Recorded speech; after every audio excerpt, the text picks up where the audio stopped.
રામાયણ જીવતા શીખવાડે અને ભાગવત મરતા શીખવાડે. રામને જીવતા આવડ્યું, દશરથને જીવતા આવડ્યું, રામાયણના બધા પાત્રોને જીવતા આવડ્યું. ભાગવતમાં અને મહાભારતમાં ભીષ્મ પિતાને મરતા આવડ્યું. જીવન મરતા અને જીવતા આવડે એનું નામ જીવન કહેવાય. જીવતા આવડે એને મરતા આવડવું જોઈએ. મરતા આવડે તો આગળનો જન્મ સારો એનો આવે. તો જન્મ મરણને સમજવા માટે શાસ્ત્રો જરૂરી છે. નવી પેઢી માત્ર કલ્પનાઓમાં જીવે છે. ખોટી ફિલ્મોનું આક્રમણ, ખોટા મિત્રોનું આક્રમણ, ખોટા સાહિત્યનું ક્યાંક આક્રમણ હોય, ખોટા સાથીદારોનું આક્રમણ હોય, એના કારણે યુવાન વર્ગ બગડે વધારે છે.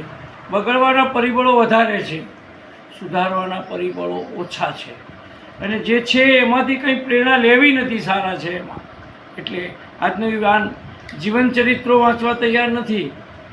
દાખલા તરીકે સરદાર વલ્લભભાઈ પટેલનું જીવન હોય, ભગતસિંહનું જીવન હોય, વિવેકાનંદનું જીવન હોય, જો એમાંથી પ્રેરણા લે તો ઘણું બધું જીવન બદલી શકે છે.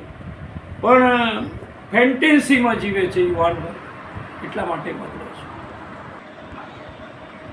મા બાપને કુંવારો છોકરો કાઢી નથી મૂકતો, પણ પરણી જાય છે ને ત્યારે પત્નીના કહેવાથી, સાસરીઓના કહેવાથી, ગમે તે કારણોથી પોતાના મોજ શોખ સંતોષવા માટે એને ઘરના માણસો ગમતા નથી. એને ખોખકે છે અને એક એ રીતે એમને ધિક્કારવામાં આવે છે. એમની સેવા કરવાની વૃત્તિ જ નથી, એમને ગમતા જ નથી. એ જૂની પેઢી નવી પેઢીનો બહુ મોટો ફાસલો છે, અંતર છે. એના કારણે અને સ્ત્રીઓને પિયરિયા ગમે છે મોટા ભાગે, પણ જ્યારે સાસરિયા ઓછા ગમે છે. અને એમાં ઘરડા સાસુ સસરા તો ઓછા ગમે છે. બહુ જ ઓછા કેસમાં સેવા કરવામાં આવે છે.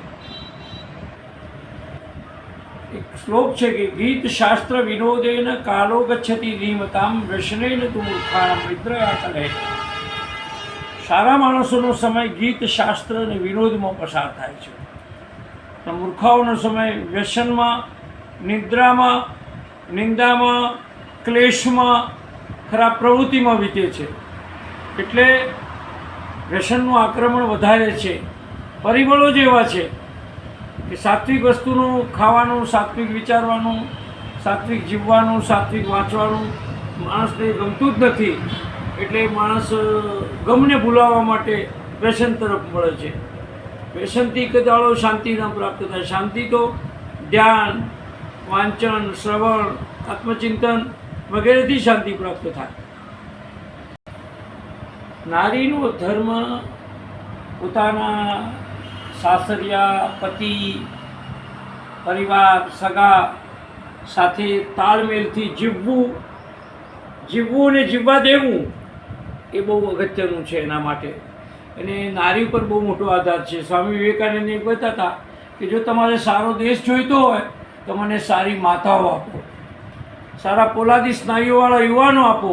એ પોલાદી સ્નાયુવાળા અને સંસ્કારી યુવાનો ક્યારે પેદા થાય? સારી નારી હોય તો. પણ કર્કશા નારી હોય તો સમાજનું અધપતન થાય. 3 ઘર ડૂબી જાય, સાસરિયા ડૂબી જાય, પિયરિયા ડૂબી જાય, મોસાળ ડૂબી જાય. સ્ત્રી 3 ઘર તારી શકે છે અને 3 ઘર ડૂબાડી બી શકે છે.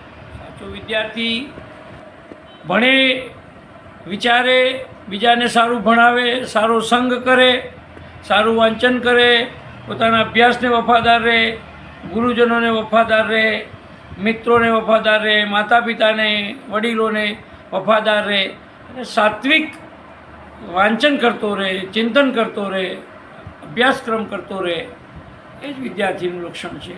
સુખની ઈચ્છા રાખી શકે ને એ વિદ્યાર્થીને કહેવાય. વિદ્યાર્થીનમ કુતો સુખમ સુખાર્થીનમ કુતો વિદ્યા, વિદ્યાર્થીનમ વાતજેત સુખમ સુખાર્થીનમ વાતજેત વિદ્યા. એ પ્રસિદ્ધ શ્લોક છે, એનું આચરણ કરવું જોઈએ.